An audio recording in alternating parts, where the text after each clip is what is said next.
Kamala is giving off full midlife crisis energy right now. She doesn't want to be remembered as the lady who blew $1.5 billion on a failed campaign. So she's running straight to the New York Times to remind everyone she's still here. Check out this headline. Kamala Harris isn't ready to be written off. She says this: I understand the focus on 28 and all that, but there will be a marble bust of me in Congress. I am a historic figure like any vice president of the United States ever was. She also took a shot at Michelle Obama for saying the country's not ready for a woman president. Kamala said this: I do believe the country is ready. But I guess they weren't ready for her. Kamala is also rolling out fresh book tour dates for 2026, which means the tour will now last longer than her entire 170-day campaign. We are fighting for something, and we are not going to do it in a way that we don't allow ourselves a moment to have a good laugh or sing a song or dance. Should you be talking about your bust as a politician? No, I mean, like, you don't want to talk about your bust. It's a great point, but this could be an amazing bust. I see it more like a fuzzy navel fountain you see at weddings, you know, where streams of peach schnapps come out of the eyes and the ears and the nose or wherever. Call back. Here's the problem with talking about a bust. It puts you in the past. The moment she said that, she just said that she's not gonna, she's done. She's finished. I got my trophy. It's like you just think of museums and elderly docents and musty velvet ropes and Brian Kilmeade sitting in the corner eating chips. Really? Is that in your notes? No, her beef, which is amplified by the title of her book, is that she didn't have enough time. Dear, you had more time than anyone. You were VP. You know, on your day planner, there's only funerals. You had 4 years as an understudy. At any moment, it could have been you. You were the emergency president, and you still think you didn't have enough time? We all got to know you, and we still didn't like you. We could argue more time with Kamala, worse for Kamala. Have you ever heard of Crap Island? I've talked about this, right? That's whenever you get on Crap Island, you can't get off it. And you're not even sure why you're on it, but it's just that because your presence gives off bad vibes for many people. And for a lot of people, they don't want to be reminded of 2024. It's like when I smell Parmesan cheese.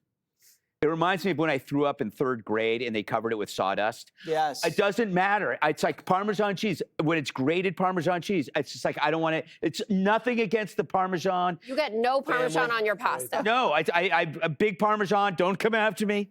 But it's like I'd rather. Big Reggiano. Yes, I'd rather not deal with it. She is on Crap Island. She can't get off it. You know what reminds Hunter of Parmesan? Cocaine. Brian Kilmeade, your name was invoked. Okay, I guess those are the rules. A couple of things. I think that Greg is wrong. Number one. Number two, do you guys remember that time with Johnny Carson and Steve Martin? Steve Martin was on the show. He said, thank you very much. And he left.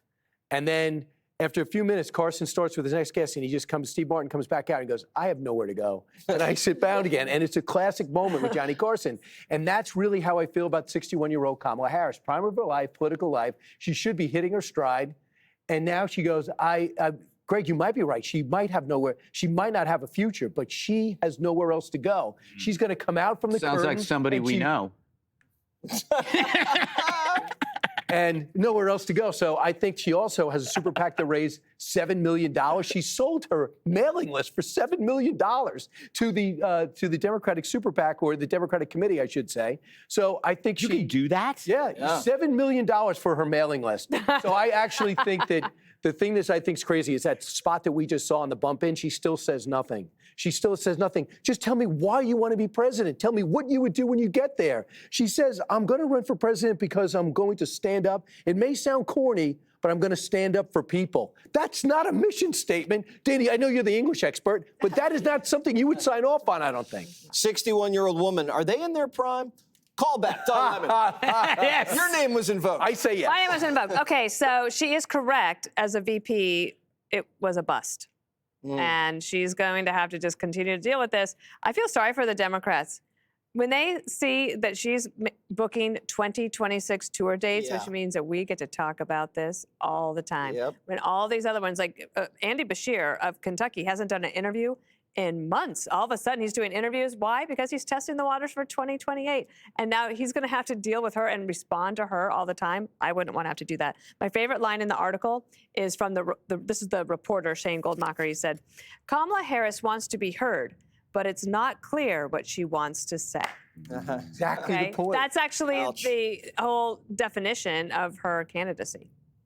Will the Joe Biden book tour be next year, Jessica? Yes. We get that and Kamala at the Yes. same Is that time? happening? Is it? Is he going to get his got his deadline? money. He's got to do it soon. I better get pregnant fast. Are we doing that? No, we are not. I am not pregnant. I am not going to Are be you pregnant. considering It was a joke. No. Come on. We're just a family of 4. The girls are adorable. All done there. Okay. Yeah, okay. I don't care. I'm not getting you pregnant. Or delivering the baby, which we've gone over.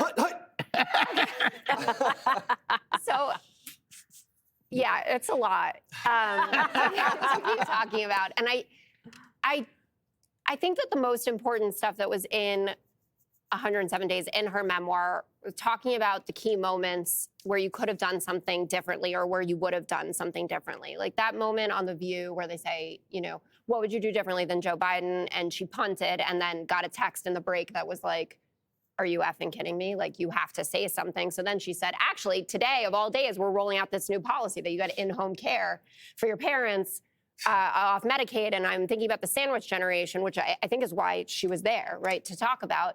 And like that was a fumble, obviously. And I feel like talking about those moments would do a lot more to endear people towards her, because Democrats in particular, it's not like people hate her at all, but we're still angry about the whole thing, feel strongly that this was a winnable race. If there had either been a full primary, you know, starting in 2023, if Biden had said, I'm not going to run again, then everybody throws their hat in, or even a mini primary after Biden dropped out, which was what the Nancy Pelosi plan was.